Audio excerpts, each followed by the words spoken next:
नमस्कार, जय भारत टीवी में आपका स्वागत है। मैं हूं आपके साथ अरशद खान। आपको जानकर हैरानी होगी कि प्रदेश में लगातार आपराधिक छवि में शामिल होने वाले नेताओं की सूची लगातार बढ़ती चली जा रही है। वैसे तो देश भर में आपराधिक छवि वाले नेताओं के नामों की भरमार है, लेकिन आपका प्रदेश उत्तराखंड भी इन नामों की सूची में कहीं पीछे नहीं है। देखिए हमारी ये खास रिपोर्ट। सुप्रीम कोर्ट का एक क्रांतिकारी फैसला तो आपको याद ही होगा। जी हाँ, वही ऐतिहासिक फैसला जो जुड़ा तो था जनता और जनप्रतिनिधियों से, लेकिन उस फैसले ने देश की संसद से गांव की पंचायत तक खूब चर्चाएं बटोरी। सर्वोच्च न्यायालय ने एक याचिका पर फैसला देते हुए कहा था कि राजनीतिक दलों को चुनाव से पहले क्रिमिनल रिकॉर्ड वाले उम्मीदवार को टिकट देकर चुनाव लड़ाने का कारण बताना होगा। उत्तराखंड की चुनावी सियासत के लिहाज से सर्वोच्च अदालत के इस फैसले को काफी असरदार बताया जा रहा है। एसोसिएशन फॉर डेमोक्रेटिक रिफॉर्म्स की रिपोर्ट बताती है कि 2017 में हुए चुनाव के बाद उत्तराखंड की विधानसभा में 22 ऐसे प्रत्याशी माननीय विधायक बन गए जिन पर छोटे बड़े ही सही लेकिन कई आपराधिक केस दर्ज हैं। इनमें से कई तो आज मौजूदा त्रिवेंद्र सरकार की कैबिनेट में मंत्री के पद पर तैनात हैं। अब साल 2017 के विधानसभा चुनाव में इन नेताओं द्वारा निर्वाचन आयोग को दी गई जानकारी को सच माने तो हैरानी होती है कि प्रदेश में लाखों बच्चों में चरित्र निर्माण और क्वालिटी एजुकेशन देने की जिम्मेदारी निभा रहे एजुकेशन मिनिस्टर ही इन पायदान में पहले नंबर पर खड़े दिखाई दे रहे हैं। इन पर सबसे ज्यादा मामले संगीन धाराओं में दर्ज हैं। आपको बता दें कि मौजूदा त्रिवेंद्र रावत सरकार में शिक्षा मंत्री अरविंद पांडे उधम सिंह नगर की गदरपुर विधानसभा से विधायक हैं।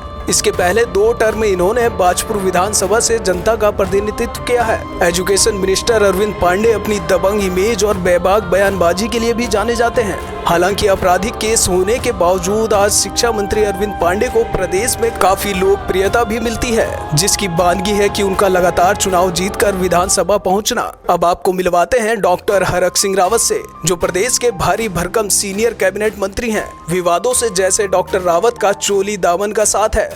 कभी कांग्रेस का हाथ थामकर विधानसभा में गरजने वाले माननीय मंत्री जी एक बड़े सियासी घटनाक्रम के बाद भाजपा की नाव पर सवार हो गए थे और आज कोटद्वार से विधायक हैं। त्रिवेंद्र सरकार में फॉरेस्ट और चिकित्सा शिक्षा के साथ कई विभागों के मंत्री हैं। अब इनकी आपराधिक कुंडली पर नजर डाले तो एडीआर की रिपोर्ट बताती है कि कई केसों में मंत्री जी का नाम दर्ज है, जिनमें 2 अहम मामले शामिल हैं। हालांकि जिस तरह के बड़े अपराध देश के दूसरे राज्यों में नेताओं पर लगते रहते हैं, ऐसा कोई मामला अभी देवभूमि के नेताओं पर नहीं लगा है। कानून व्यवस्था के मामले में खासा शांत माने जाने वाले इस पर्वतीय राज्य में सरकार कभी भाजपा की बनी तो कभी कांग्रेस के हिस्से में सत्ता आई, लेकिन हर बार विवादित और सुर्खियों में रहने वाले जनप्रतिनिधियों को जनता ने चुनकर सदन की दहलीज तक पहुंचाया। इनमें अगला बड़ा नाम शामिल है प्रदेश के नंबर 2 का रुतबा रखने वाले नगर विकास मंत्री और शासकीय प्रवक्ता मदन कौशिक, जिन्होंने खुद चुनावी हल्फनामे में 2 मुकदमों का जिक्र किया है। वैसे आपको बता दें कि मदन कौशिक को भी तेज तर्रार और हनकदार मंत्रियों में शुमार किया जाता है। बीते दिनों इनकी वीडियो भी खूब वायरल हुई थी, जिसमें इनको नौकरशाहों पर बरसते हुए देखकर सुना गया था। हरिद्वार में राजनीतिक अदावत और सियासी बयानों में भी इन पर कई बड़े आरोप लगते रहे हैं। एक और चर्चित विधायक जी हैं पहाड़ों की रानी मसूरी से, जिनका मुकाबला करना किसी के लिए भी आसान नहीं है।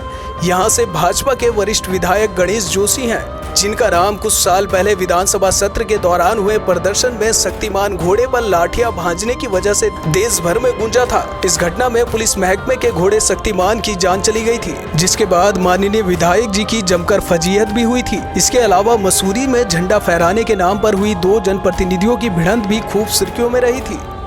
मुकदमे की बात करें तो बीते चुनाव में इन पर 2 मुकदमे दर्ज होने की बात सामने आई थी।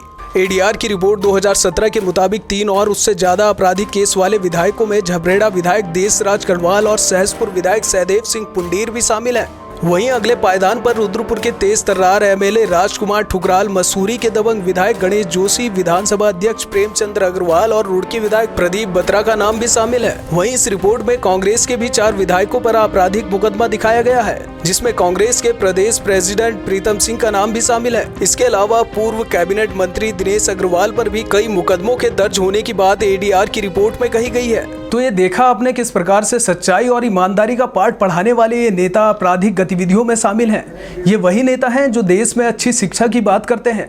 ये वही नेता हैं जो देश में अच्छे विकास की बात करते हैं, लेकिन इनके खुद के दामन पर कई दाग लगे हैं। मेरे साथ फिलहाल इतना ही। देश और दुनिया की तमाम बड़ी खबरों के लिए बने रहिए हमारे साथ। नमस्कार।